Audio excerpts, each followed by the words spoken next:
হবিগঞ্জের মাধবপুর উপজেলা চৌমুহনী ইউনিয়নের নুরুল্লাহপুর গ্রামে বিয়ের দাবিতে প্রেমিকের বাড়িতে অনশন শুরু করেছেন এক তরুণী।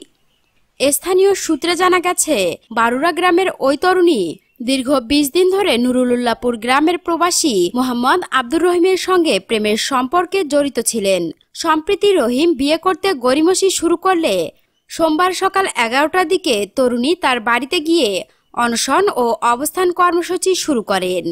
এলাকায় এই ঘটনার খবর ছড়িয়ে পড়লে স্থানীয়রা ঘটনাস্থলে জড়ো হন। এ সময় উভয় পরিবারের সদস্যরা বিষয়টি মীমাংসার চেষ্টা চালাচ্ছে বলে জানা গেছে। স্থানীয়দের দাবি, তরুণীর মর্যাদা রক্ষায় বিয়ের ব্যবস্থা গ্রহণ করা উচিত। দর্শক, এখনকার মতো এখানেই শেষ। পরবর্তী আপডেট নিউজ পেতে আমাদের এই চ্যানেলটিকে সাবস্ক্রাইব করে রাখুন। ধন্যবাদ।